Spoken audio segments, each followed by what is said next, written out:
welcome to our daily dose of updates. Today it's heavy in Ghana's Black Queens, the 2024 WAFCON happening all the way in Morocco. We do have our last 4 women for the tournament. Ghana's Black Queens are in action later tomorrow in Rabat against the host nation, the Atlas Lionesses of Morocco. South Africa's Banyana will take on the Super Falcons of Nigeria, who have won the tournament 9 times, won 9 out of the 13th edition of the tournament. The part of the Black Queens, they are hoping to win the tournament for the first time after near misses 1998, 2002 and 2006. How about Morocco? They were the last edition but lost to South Africa in the finals. South Africa, on the part of them, looking to defend the title.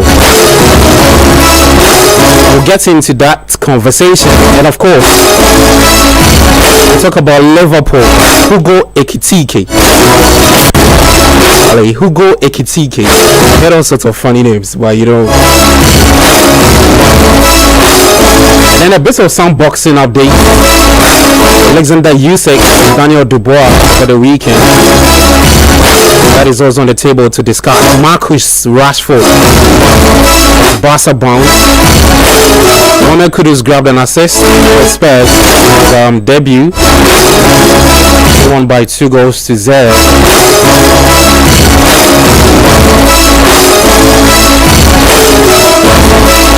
Well, we are live on Twitter or X handle. You can just head there, go leave your thoughts, whatever we are touching on, and let's make this fun. To help me do this is Yao J Menta.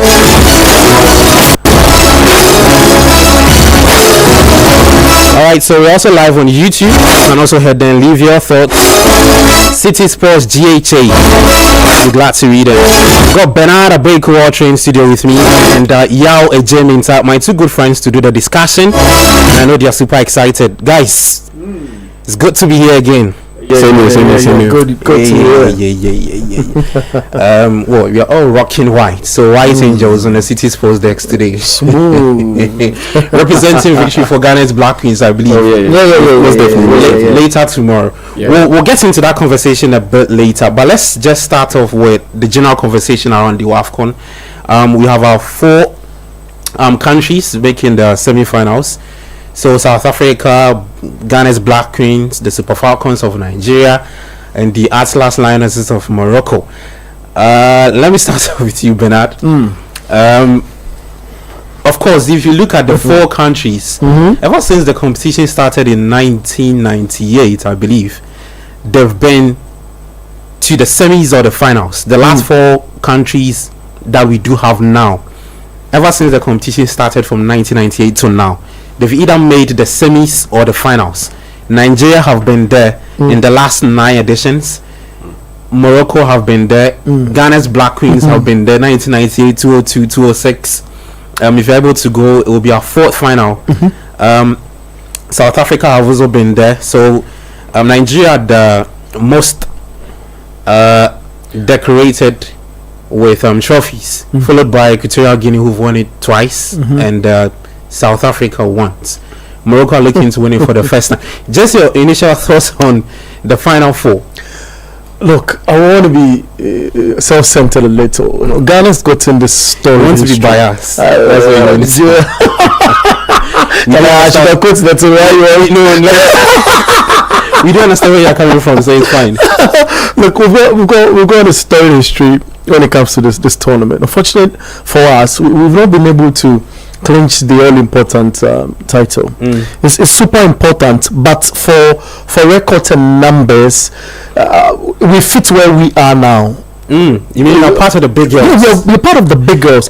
Nigeria, South Africa, Ghana, Morocco. It's a perfect matchup if you ask me. But for how we fared, last time in 2018, they were unable to show up, the other year. The 2020 edition. Of course, then we bounce back. Look, prior to getting into this competition, we've played something solid until about 5 months ago, when our football federation and its coach for the Black Queens decided not to come to a perfect understanding, because we know that for the Queens, for example, it's the FA or the federation that pays the allowances and all of that for the head coach.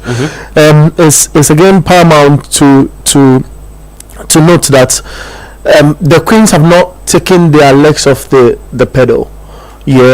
They seem to want something going into this tournament where we are still underdogs, because if you look at the 4 nations that made it through to the semi-finals, we don't look attractive, and there are a lot of questions until our game against Tanzania, which we won by 4-1 now. And I'll take you back a little. In the game against South Africa, look, we all knew South Africa was going to beat. I mean, I was on set on TV and I was trying to push him to say, we can have a draw even for Ghana in the South African game.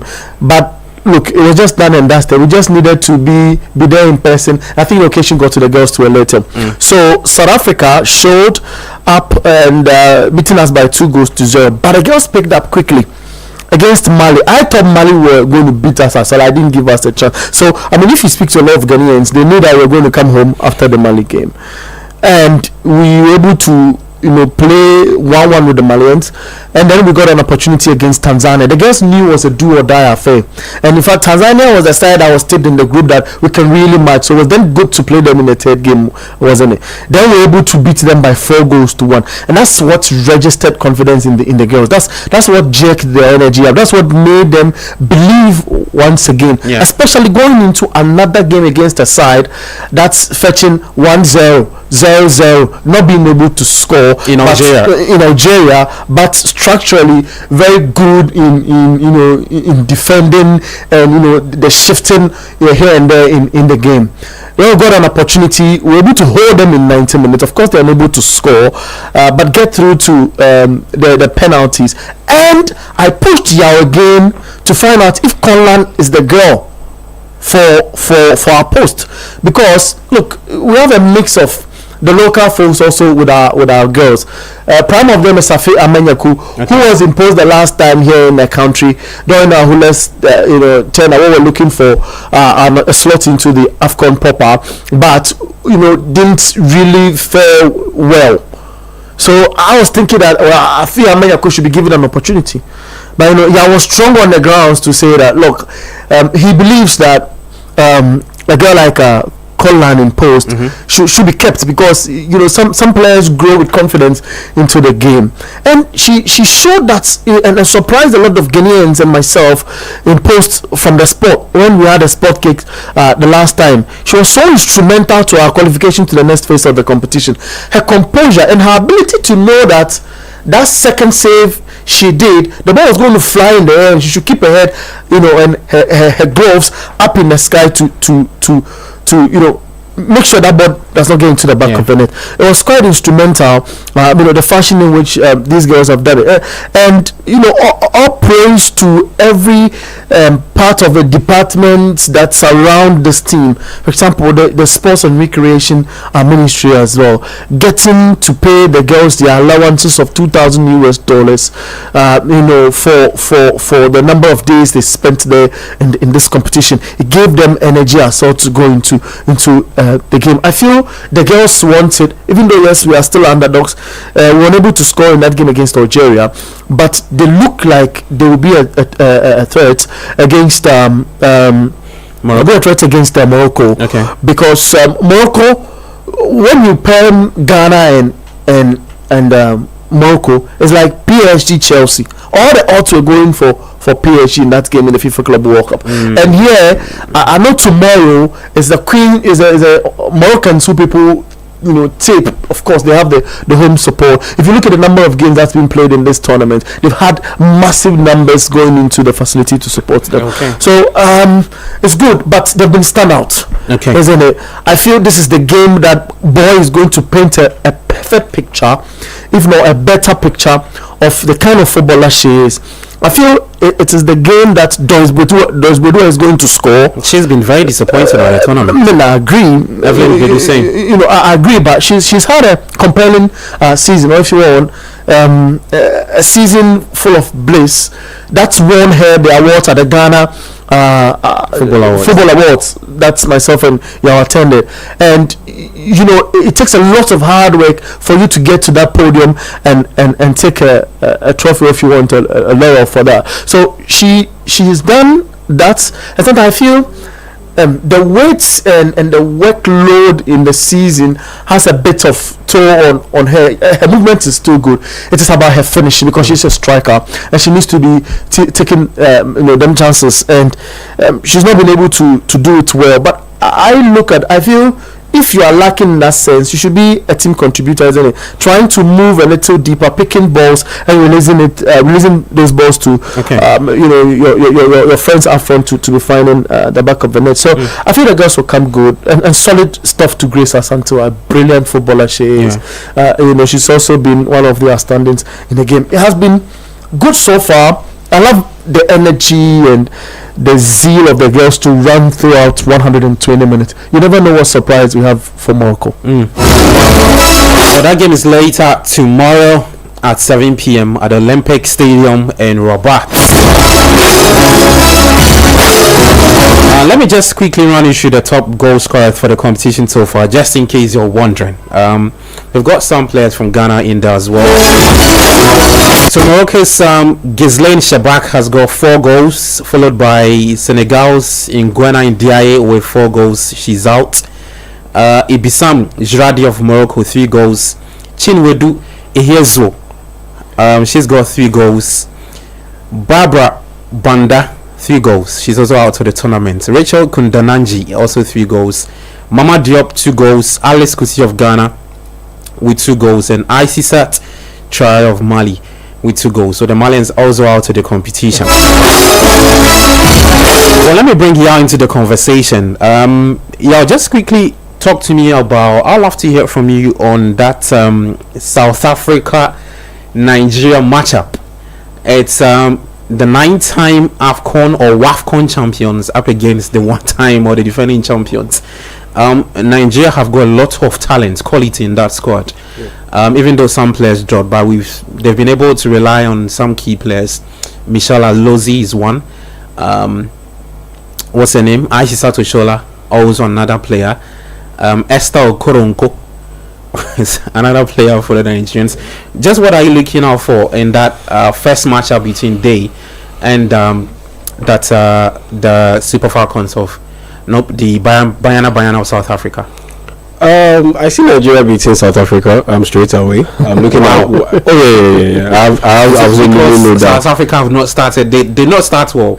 I think they're not being too convincing at this year's WAFCON. Yeah, that's one. And also you have to look at the matchup. And when I look at the South Africans matchup with the Nigerians, it's a mismatch in the sense of the physicality. Quality, yes, Nigeria have quality just as South Africa. And looking at the absentees from the South African team, it looks like yes, Nigeria have the edge when it comes to quality too. And I see them doing what doing to South Africa as they did to Zambia, in the sense that physically that was too much. Physically, the Zambians didn't match up. They couldn't match up to the Nigerians, and you saw how they got their goals, a chunk of their goals. Staying disciplined when it comes to beating the offside trap, and being effective when it comes to the set pieces, because they are bigger and stronger than the opposing team, and that's what they used. Once they added that physical element to the tactical discipline, that was it for the Zambians. You look at the 2 goals that they got from set pieces. You look at the goal that they got directly with the ball over the top. It was that straightforward, and I see the same thing playing out against South Africa. I don't see them beating them by 5-0 as they did against Zambia, but I see them bagging a 2-0 win, at least a 2-0 win over South Africa. That's how confident I am of the Nigerians. They have been impressive. throughout this tournament, and to the extent that even Asisat Oshuala is not even starting for them in their games, and Francisco Odegaard as well. Yeah, they have all been impressive. I have been impressed with their defender, the left fullback, Ashley Plumtree. She's very good. Yeah, very very good. She's English born, and she decided to make that switch or commit her international allegiance to Nigeria because she's of Nigerian descent, and so they have a very decent team, very good team. And looking at this matchup against South Africa, I think it plays right into their hands, into their strength, and I see the same thing happening to them as did they did to Zambia. I don't see them scoring 5-0, but I definitely see them scoring at least 2 goals. So I see them qualifying to the final. Well, let's see which 2 teams will make it to the final. I call it's the final before the final. Look, South Africa, Nigeria, a classic rival. The Ghana Algeria game. I loved what Ken Lasbiak again did. I think he's growing. His influence is growing on me. Oh, that's the conversation I was just having with over today. His influence is growing on me, and his performance is growing on me as a coach. What have you been impressed with him? Well, what caught your attention in that Algerian game? Yeah, because I was wondering how he would be able to fix Stella Yamiche, Chantal Boy-Hloka, Comfort Yeboah, and at the same time Princess Malfoy in the same starting lineup. Yeah, that's good. And if you're going to start the same, if you're going to fix them in the starting lineup, how would you be able to make that ball call and drop some key players along the way? If you are going to do so, what tactical setup or shape are you going to set them up in? And for him to be able to deliver a 3-4-1-2 formation with Stella Yamiche playing in behind Chantel Boy-Hloka and Doris Boydua, and having Comfort Yeboah and Princess Malfoy operate as wing backs, I think it was just a brilliant call. And the fact that he was able to pair Jennifer Kujo and Grace Asantwa through the middle, I think it just made for a perfect balanced team. And he made the right call. He put them in the right system. And it's just a shame that we couldn't even finish the job in regulation time or in extra time. And I think that's what I think the Algerians were very satisfied with dragging the game into extra time. Yes, most definitely, because that's been their style, and that's their strength, being able to hold teams out. Think about it. Nigeria have been dominant in the tournament, but they played out a goalless draw against Algeria. That's how defensively sound they are. And so looking at how we executed the job, I think I was impressed from a coaching standpoint. But I think he can get better, or he can get the girls to be better by getting Ghana to be a little bit more effective when it comes to set pieces. Because if we had executed our set pieces even half the rate at which Nigeria effected theirs against Zambia, we would have won this game at the end of regulation time. But our free kicks weren't on point. They were wayward, directionless, and it lacked power. And on top of that, when the sound too, when it comes to the tactical positioning or the tactical discipline. And that's how come we missed out on being able to be in the perfect position to be able to attack those crosses. And that's what we really need to do. You are playing against the host nation tomorrow.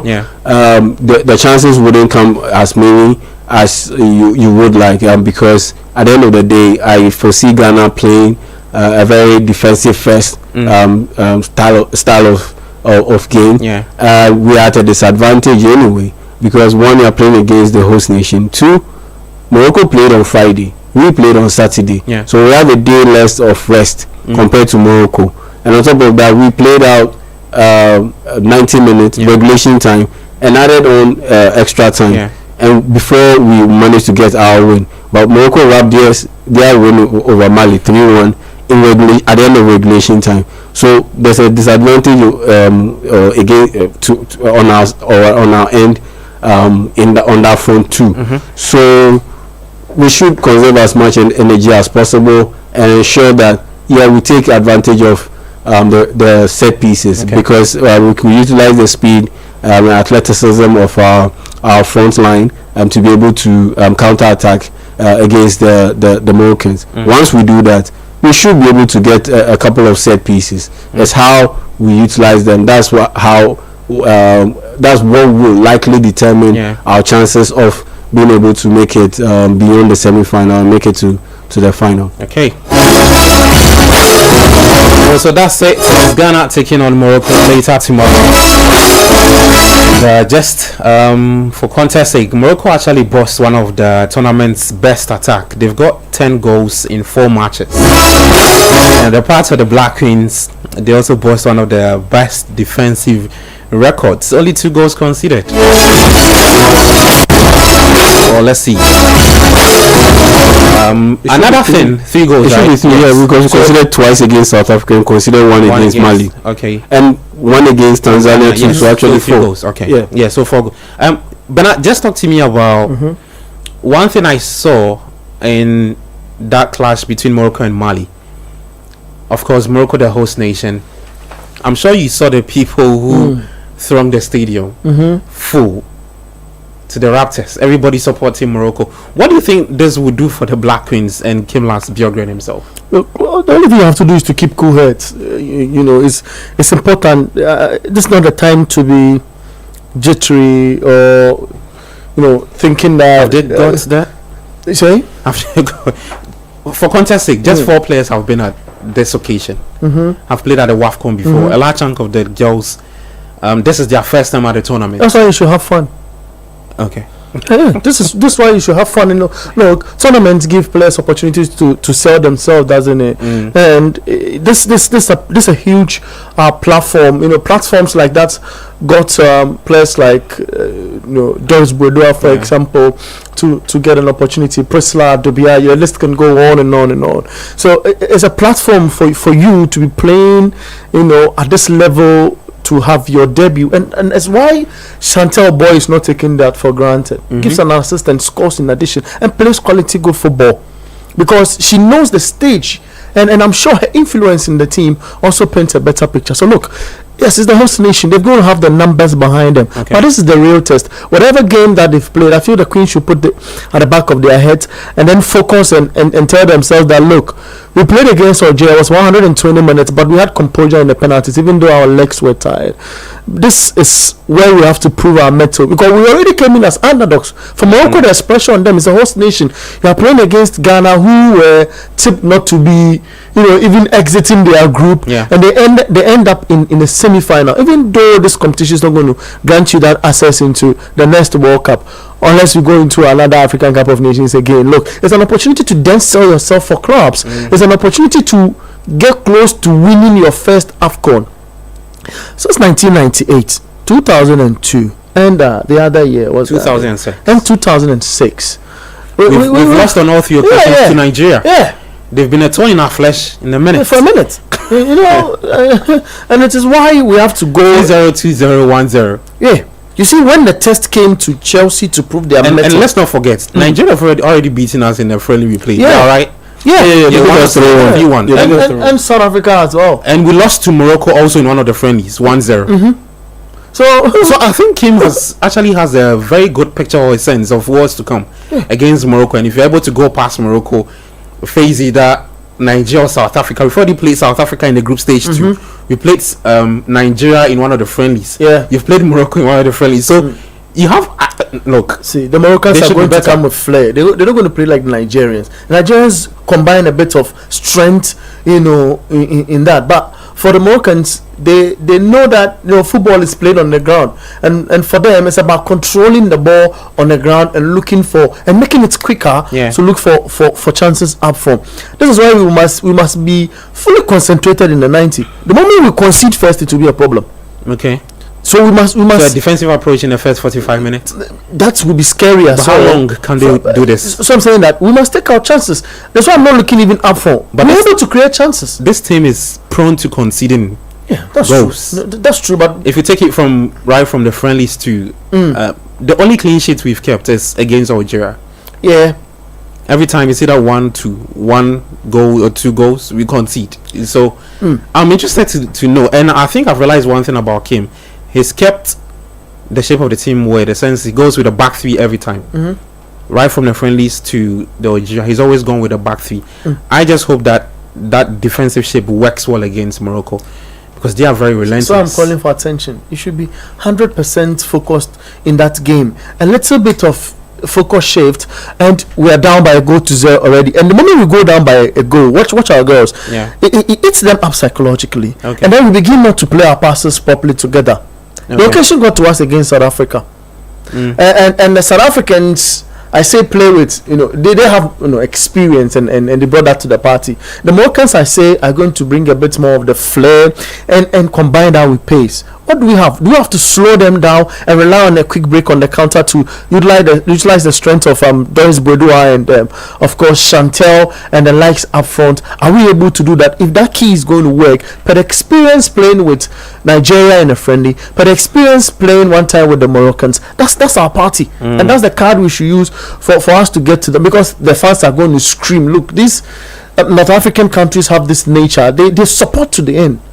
They support to the end. They'll be making noise. They'll be chanting names of players, and that's it. So for me, taking our chances, key point, keeping our composure. Let's allow the occasion get to us. Slow them down a bit. Rely on the counter. Take charge. Score the goals, and that's it. Okay. Here we go. Fabrizio Romano's tweets. Oh, wait. Here we go. Our first semis is at the Labi Zauli Stadium in Casablanca, Nigeria, South Africa. Later tomorrow, 4 p.m. Then the second semi is Morocco v Ghana, Olympic Stadium, Rabat. We're here to bring you all the updates.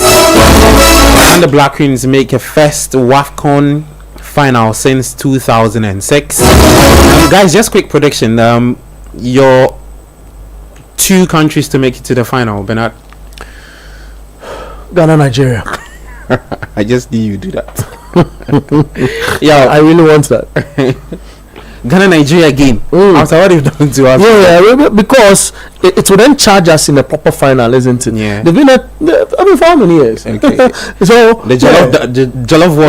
It should happen. I know CAF themselves will be proud to have such a final. Okay. If they get Morocco, hallelujah, because of the numbers. Marketing wise. But unfortunately, we are playing against Morocco. Okay. Yeah. Morocco have got what's his name? Jorge Vilda. 2023 coach who won the World Cup with the Spanish national women's team.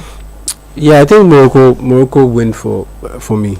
Morocco to win the WAFCON. No, Morocco to beat Ghana and qualify to the final. Okay, so because I still see us being ineffective in front of goal, waste the chances that we get, and I'm not too convinced that we can get very good or excellent in set pieces overnight to beat Morocco, and that's the biggest chance that we have to get past Morocco, and I still don't see it happening overnight for us to be that good. When you have doubts like that, I love it. You know why? Because it happens. Should we cut to this part of it? Not most often. Yeah, not most often, but a few times it happens on the opposite. So I love it because I think I wrote them off in one of the games. I don't seem to recall. Yeah. The Black Queens. Yeah, it was the game against South Africa. I said that I don't see them winning it. I think you even said we beat Mali or something like that. Yeah, I said we will get a good result against Mali. I think I did say that we'll beat Mali, and that's why that Mali draw was quite disappointing. Because it was there for us to win that game, and we saw the chances that Prince Dubia missed, all of those things. Okay. And we still have not been able to improve in that aspect. Become, when we are in the final third, pick the right passes, know when to shoot, the places to shoot from, and just positioning. You see them get to the final third, and all of a sudden they are panicking. All of a sudden they are too much in a hurry to do what's next, either pass or shoot, and they end up making the wrong decisions 85% of the time. And so when I look at that, and I look at our ineffectiveness when it comes to set pieces, and I combine that with the quality of the Moroccans, I struggle to see Ghana beating Morocco. It's the semi-final, anything can happen. Knockout stage, anything can happen. But I consider all these things, and I think Morocco would edge it and make it to the final. But Nigeria, South Africa, who goes? Nigeria. Nigeria. So that for me, I have absolutely no doubts that Nigeria beat South Africa. Okay, so having Morocco, Nigeria in the final. Yeah, you Nigeria. Okay, well, I would say bring it on. Black Queens versus Morocco, South Africa. To take our 3 points back from what they did to us in the group stage. Well, that's it with the WAFCON. Let's talk about star boy Mohammed Kudus. He grabbed an assist on his debut for Spurs pre-season friendlies, and it had a lot of people talking. Some very good tweets from the Spurs fans and said, "Charlie, the guy is so strong, good hold-up play, or he goes past 1, 2, 3. Oh, Kudus. Oh, Kudus. Oh boy." Bernard, let me start off with you. You know, we are all Ghanaians, you know. So when you see you want to start our players, like we're all Ghanaians. Our players performing for their respective clubs, especially with Kudus. I say this because of his trajectory, from where he started off and where he's got into. I personally get goosebumps every time I see him perform, because I think he's got immense talent. Just what are your expectations for him and Thomas Frank? See, my expectations are he keeps himself in that composure. I record that he's the guy. To him, he should record that he's the guy that started at Nordjylland, got an opportunity to upgrade. Started from, of course, right away his coach club, here in Nima, going to a proper setup, and got opportunity to train, under managers who got opportunity to integrate him into the foundational style of play in Europe. Then get opportunity to play for Ajax, play under should I give credits to Ten Hag? Should I? Oh yes, he was part of the development. You can't take it off. Maybe, just maybe. Well, just because you don't like him, that no. Why would you do this? Look, just because he didn't perform on your team doesn't mean he didn't contribute to Kudus' success. Fair. Got to play at Ajax, got to play under a good manager, then at Ajax, and get to graduate from there to taste the greatest league on planet Earth, and it tested his model as a footballer. Okay. And he never changed, and I bring the argument backwards, and try and progress it, because it's about his foundation. And does it sit in Thomas Frank's approach? 100% yes. At Spurs, people had wanted. Look, we've been here on shows to discuss whether he should change his module of play, or he's a one-way player. And there've been a number of criticisms. The season gone has not been fair to him as a footballer, because he went through managerial changes and it affected his style of play for a minute. But this is a coach he's going to play under, who even though he likes to keep structure of a team moving forward, defensive wise and all, wants to also play a bit on the expansive when they are with the ball and get it done and done quickly. And we've seen him improve players, and I feel that he should keep his fundamentals, Kudos, and make sure he exhibits that, learning the nitty-gritties that will be introduced to him by Thomas Frank, because look, he gets to play in either wide or sit in a sort of a number 10 role, or he gives the coach ideas of what he should do with him. And a player in that caliber sits well when he moves to a club like Spurs, because Spurs have churned out a number of talent, and they've got good managers in their cycle. If you look backwards, and Frank is one of them managers to polish a player. I wouldn't be surprised at the end of next season they'll be calling for, how much did they pay for him? 55. Yes. they'll be calling for 90 million or something for him. Oh, wow. Look, they've done it with talent. Yes. Let's actually have a history of that. And if you are blaming Daniel Levy of not buying players, you should credit him of polishing players as well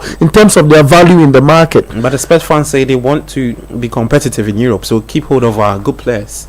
And maybe they want to start that project with Kudus. And some other players that would be brought in by Thomas Frank. The other rivals are making money. They have to make money. And it's most important. Arsenal is making money. Chelsea is making money. Even though Chelsea has a module that combines winning and making money all together, they have to make money, of great talent. So I just wish I can say he wins something with Spurs. It's difficult. He could win the Super Cup against PSG. Let me bring you to that. Why are you doubting? It could go anybody's way. You are a big fan. Are you a big fan of Thomas Frank? You are, right? Of course. I admire his work. Yes, because I know you've spoken highly of. I admire. These are semantics. You are just using words to polish it. No, he admires it. I asked him that because I've heard him speak about his system and how he's transformed certain players. Kevin Shaddy, Brentford, Brian Mbeumo, United Bound, who again, Jean Visa. These are very good players. Just what are you expecting from Kudus? I don't know if I should pick anything from that preseason, but I think Frank deployed him on the left side the entire time. What do you think should be his favorite position to get the best out of him? To get the best out of him, you play him on the right side. That's his left wing. On the right side as an inverted winger. Okay. Or as an inverted winger. So he just cutting onto his left foot. I think that best works for him, where he can either shoot or he can pass or he can continue to dribble his way through. And so for me, that's his best position, especially when you look at that side of the field. I mean, the biggest hurdle in terms of making his way to the starting lineup is Dejan Kulusevski. But I wouldn't be surprised if he ends up starting on the left side, because Thomas Frank also has to consider other players too in the system. Like I mentioned, Kulusevski in there.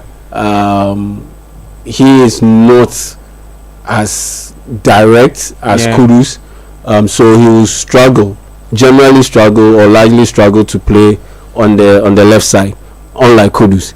And so he's one of their best players, and so you have to also make room for him or consider him playing in that position, aside Brennan Johnson also in there. And that for me is where the headache lies for Thomas Frank, because you have to set up the team in a way that caters to all these players in terms of their minutes, while not exposing the team defensively. So if you have, let's say, Kulusevski or maybe Brennan Johnson and Kudus starting on either wing with Dominic Solanke starting alongside them and maybe James Maddison playing behind them, then that means that or even you start Kulusevski and Maddison plus Brennan Johnson, Solanke and Kudus, that means that Maddison is likely to start alongside one central midfielder, one defensive midfielder. And that, to me, and knowing very well that you have someone like Pedro Porro on the right side who is very attack minded, that to me is a very imbalanced team.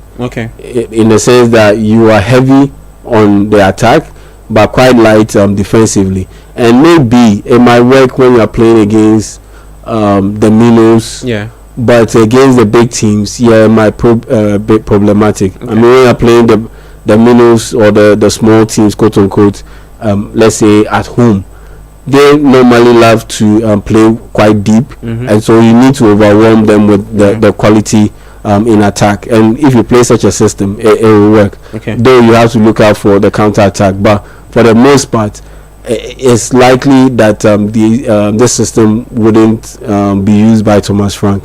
And so one of the big boys in there would have to start from the bench. We'll have to start from the bench. And the competition will be quite tough. And if Mohammed Kudus does not start off right, he could end up starting from the bench. But he will get ample chances. I'm sure he knows that himself. I think he will get games to play. So he will get ample chances to be the starter, because at the end of the day, improve on what you came to meet.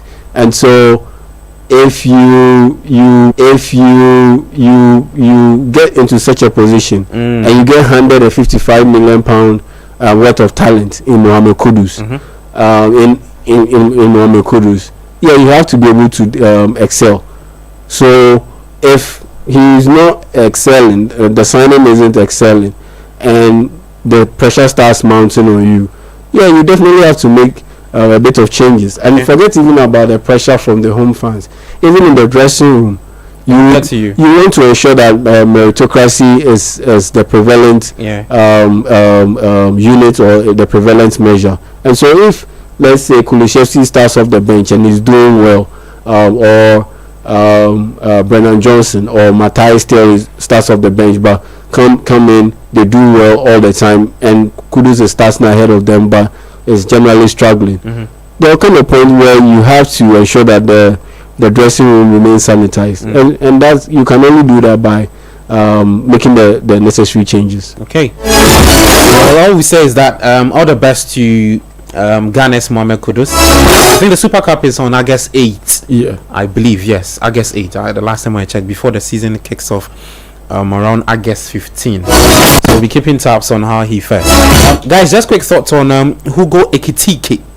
Hugo Ekitike. Fantastic name. Just quick thought. I think we've spoken at length about him. The last word from Fabrizio says that he would arrive on Merseyside today ahead of the medical test on that's later tomorrow, as a new Liverpool player. 6-year contract ready. Ekitike only wanted Liverpool, despite Frankfurt wanting for more clubs to join the race last week. And speaking of some other clubs to join the race, I think Chelsea were lurking around, Newcastle were there, were also there. I mean, you have spoken out. Just what is he bringing to that Liverpool attack? He's just quick one. So we talk about Usyk Dubois. Yes, I see him getting described as a younger version of Thierry Henry, do a bit slower, the slower version of Thierry Henry, because he's not as fast. He's not as fast as Thierry Henry. I mean, how many people are on the set? I mean, the speed is not there. Is he faster than Usyk? Is he faster than Usyk? No. I'll put Usyk. Usyk is a bit faster than Ekitike. And so, you just mentioned the right player comp, Usyk. They want to get the next Usyk right now. Someone who is developing and can produce now, but has a lot of talent or room to fail, and can get better in the near future. And they really are banking on him to be able to fill that spot that unfortunately hasn't been able to be filled ever since Luis Suarez left Liverpool. Fernando Torres did his thing before Luis Suarez. So Luis Suarez left. Andy Carroll, Darwin Núñez, those guys haven't been able to get it done. So I think he's a fine player. It's just the price tag. The price tag changes everything. It's the same thing with Florian Wirtz. I mean, is he talented? Is he a very good player? Yes, on both ends. But 69 million pounds. But the money. Add-ons. But the money. And that's where, if he flourishes. That's where the expectations come in. And I think looking at what Liverpool are going into this season, on the back of they being Premier League champions. That's a pressure-filled situation. And Bernard and I saw something around 95.5 million pounds already spent by it shows your clear intent of and it's a different ball game for him. Just before you go, it's a different ball game for him, because when you go to PSG, I mean, he was a wildly talented player, but he wasn't expected to start a lot of games, play a lot of minutes. Then he got frustrated and he moved over to Frankfurt. And that's where my worry is, because he started off, I believe it was one of the lower French clubs or smaller French clubs, moved on to PSG. Didn't work out primarily for him.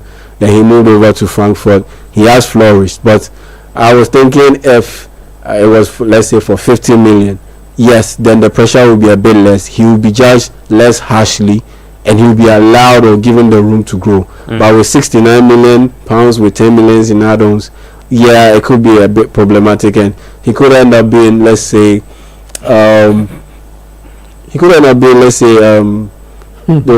Ivorian chap who ended up playing for Arsenal, Nicolas Pepe.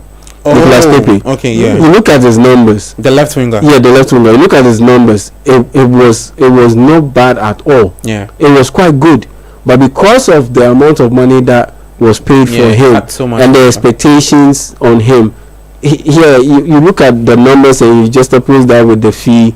Yeah, it just didn't match, and that's why. Where is Pepe now? Villarreal. Oh, and that's why not bad. And that's why he was generally seen as a flop. Even Lukaku, to an extent, at Manchester United, he wasn't bad at all. But the money involved that changed a lot of perception about how his performance was viewed. Okay. And that's my only worry about him. Okay. About Ekitike. But just quick thoughts. So we can just talk about. I pick it straightforward from where you ended. Darwin Núñez, what scared him most was the money. Price tag. Yeah, so I get where he's coming from. Look, it's scary. But is the slow factor not going to be a big one for Ekitike? It opens up a new argument, doesn't it? It's about the technical ability and the vision of a player to drop deeper a little, do the one or two. Slot was looking for a player that could play alongside Florent Wirtz, and it works perfectly because in the DFB poker. I watched, I don't recall the game exactly. Ekitike do one or two with Lassen or something like that. That resulted, in a goal. Look, it's good to have a player of that profile, especially respectfully with the demise of Diego Jota. God put his soul at rest. And the incessant pressure from Bayern Munich to want to land the Diaz. Diaz. He opens the challenge up for him, and the manager, his style of play, the manager fancies, a player who is a workaholic, who scores goals as well. Because if you look at his scoring ability, so he did 22 goals, contribution in all competition for Frankfurt, and he paints the picture clearer for Liverpool. But for the price tag, that's not hunting, and he gets to play. It's a new league. Talks about his pace and whether he's sharper. He's been described to have that perfect comparison with Usyk. He will be forced to do more. But I read a little about this player who when he started his career was asked to look at 5 top strikers in the world, Mbappe inclusive, and want to replicate the module of Mbappe. He falls into spaces, so he allow other players the opportunity on the ball as he looks for that little bit of spaces to attack and then get to the ball. This is the style of Arne Slot. And we've seen we've seen in the friendly they just even played against Stoke and the other one. I feel Ekitike, if he keeps his head on the low, he's a player that believes in himself so much. So give him the opportunity at Liverpool, which is already a team that is established. I don't think he's going to struggle to settle in at all, regardless of the price tag. All right. Let me just read some messages from our YouTube stream. This one says, just trying to, I think it says we are live. Another one says, Felix Laure says we are winning this year's tournament. I think it's in relation to the Black Queens. And then Lano Kevin with a fire emoji. Probably enjoying the discussion. Guys, let's finish off with boxing. Usyk downing Daniel Dubois to reclaim the undisputed crown. I don't think anybody here is surprised to. I'm not surprised. Dubois is a pretending boxer. Okay. Why would you say that? Because he shows in the ring. Anytime he says I'll go and come back, I've watched the bout. I've watched what's this guy who says I'm going for a break and he comes back. Who? Joshua? No, not Joshua. He fought Joshua actually. Okay. Tyson Fury. Okay. Look, I've watched pound for pound boxing. I don't think Dubois cut in any space. When it was the second time because he stopped him in 2023. This was and extended his perfect record to what as a professional to 24 victories. And I loved it when he was asked who is he looking. Yeah, he mentioned a couple of names. He mentioned a couple, including Joshua himself. Yeah, and he mentioned Parker. I think somewhere in the picture. But look, there's nobody now in the space. But when you said Dubois is not a serious boxer, he's beating Anthony Joshua in Joshua himself. Joshua himself back in September. Look, Joshua himself. We know is not a serious boxer. No, I cannot say that. He's declining. I can say he's declining. He's so much more focused on his career now as a boxer. I think he took his eye off a little when he got defeat against Fury. When he got defeat against I think Usyk himself, he was so surprised. He thought he had trained well enough to face Usyk. And in terms of height, there was not that huge disadvantage. I feel that the advantage was the age bit that was playing in Joshua's favor. And as young as you are, you should be punching hard. You should be taking hard punches as well and establishing yourself as one of them dominant forces to be able to stay with for a moment. But if Usyk comes in and is doing that, look, he's super focused on the sport, and there's no boxer I see. I feel maybe Floyd Mayweather, because Floyd to stop him. Yeah, I don't. Floyd is a cheat. No, look, Floyd has a cheat code in the cheat. I don't think that's cheat code. Look, I doubted that guy. Yeah, he's not one of my favorite. Well, I don't think that's possible. But 50, you have the final say. What's it about this Ukrainian that is unstoppable? I think because he's defensively, not defensively, so I think the fundamentals, his game, all right. His game is very, very sound, and yes, you have to, and the fact that he keeps constant pressure, having a great amateur career helps. I mean, in rounding up his overall fighting style, his overall package, he is very sound across board. Okay, he does everything right, and I think he's benefited from fighting against boxers who aren't necessarily sound, because you look at Anthony Joshua, his style very sound fundamentally. Not really. I mean, he picked up boxing quite late in his career, and so there's fundamentally he's not as skilled as the other boxers. It's the same with Daniel Dubois.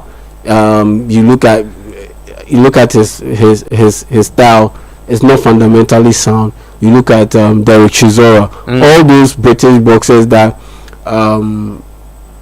Usyk has beaten on his way to becoming a two-time heavyweight champion. Tyson Fury, he is skilled a little bit. He is skilled way more than the others that I've mentioned. But even him, there are still holes in his game plan that makes me want to. I think that he can make it better. Yeah, that makes me want to. That will make me a little bit staggered in declaring like Alexander Usyk as a major all-time great, because after his win over Daniel Dubois, he's been put in the conversation as one of the greatest heavyweights ever. I struggle to put him in that regard, not because he isn't a great boxer, but because I think that his overall greatness has been helped by the fact that he's fighting in an era where the heavyweight division is far from the best or the greatest. Okay, I get it's far from the best or the greatest, and so I wasn't surprised that he beat Daniel Dubois. You just think that he's taking advantage of the way, maybe the quality of the lineup of boxers he's faced, in terms of the drop in quality. I think this era of heavyweight boxing, and not just this era, it has been like that for the past 15, 17 years, because you have to go back to the Vladimir Klitschko days where he was fighting virtually nobodies. No, you are talking about his brother Vitaly Klitschko, but I'm talking about Vladimir Klitschko. He was fighting virtually nobodies, and he was winning all the time. It wasn't competitive. Then Tyson Fury came along, took the belt from him. Then it started picking up a little bit with Anthony Joshua. And then also coming into that's not what Joshua is seeing. Joshua's not seeing it from that angle. And that's Joshua also coming into the picture, but it hasn't been at the height, at the peak of, let's say, the 80s, the 90s, and the early 2000s, where you had the likes of Evander Holyfield, Mike Tyson, Lennox Lewis, those guys. I'm not living off nostalgia. It's based on how good these guys are. I don't think they match up, and unfortunately, unfortunately, it hurts Usyk's credibility as one of the greatest heavyweight boxers ever. I mean, because you look at the skill set, Dubois was always trying to load up a punch to get one big punch or land one big punch on Usyk, and every time he set himself up, Usyk caught him with a quick jab. But you look at the boxers of old, like let's say Larry Holmes, for instance. Would Larry Holmes be doing that against Usyk? Yeah. I mean, his jab is one of the best ever. He would be constantly pressurizing Usyk, and he will get him off his game. And in that sense, he would likely beat Usyk. Okay. And so when I compare those eras to this, I don't think they match up. And yes, I'll give credit to Usyk, but I don't think he's one of the greatest heavyweights ever to man the sport. And I think he benefited a little bit from the field that he's got to pick from. You are presented with who's holding what belt. But just a quick one. On the night, this past weekend, there was also another big bout involving Manny Pacquiao and Mario Barrios. Pacquiao, just a quick one. Pacquiao making his return to the ring after a 5-year hiatus. No, 4 years, because his last fight was in 2021. 4-year hiatus. And it ended up being a majority draw. I think people were a little bit overcome with the emotions of he coming back, a 46-year-old boxer coming back from retirement. They got caught up in all those sentiments, and it influenced the judges a little bit to score the majority draw. I would have scored it the way the first judge scored it, 115-113, and I expected Mario Barrios to have earned a split decision win over Manny Pacquiao. I don't think it's the worst decision in the world, scoring it a majority draw, because I've seen far worse in boxing. But I think Barrios' lack of a little bit inadequate level of activity just gave the judges that little bit of room to sneak in a point for Manny Pacquiao, and that's what ended up leading the fight or the bout to be scored as a majority draw. But for me, I would have scored it a split decision win for Mario Barrios. Okay. Bernard, you will have something to say? No. Okay. Guys, thank you so much. That's it for today's update. Back tomorrow. Of course, just to bring you some updates in regards to the WAFCON. Ghana's Black Queens will be in action. The second semi-final, of course, the 2024 WAFCON, happening all the way in Morocco. Yao Ejeminta and Bernard. You don't like Rashford, do you? Rashford? No, I don't hate him either. Because you need to talk about you, I understand. But the deal hasn't been sealed. So once it's sealed, then we'll talk about it. But it hasn't been sealed. My mind is on Pogba. We didn't talk about Pogba too good time. Pogba said about, okay, that's fine. Is that they are losing a great player? If Man United are losing, okay, yes, well, he's a great player, but if he's not available and he's not committed to the cause, does that make him? What good does it allow you? No, stance on Rashford. So just a quick one. Look, he's a great player. Fine, granted, he's produced in the past. Albeit not consistently, but if he's a great player, but he's not available and he's not committed to the cause, and he's not consistent, what good does it bring do to the team, or what does it bring to the team? Okay, it's a new league for Rashford. It's a new league for Rashford. Let's see what happens to him at Barca. And so Flake, Spain, new environment, new player, everything new. We just can see all the best to him. Thank you so much for watching or doing the listening, or wherever you streamed us or watched us from. We would back same time tomorrow.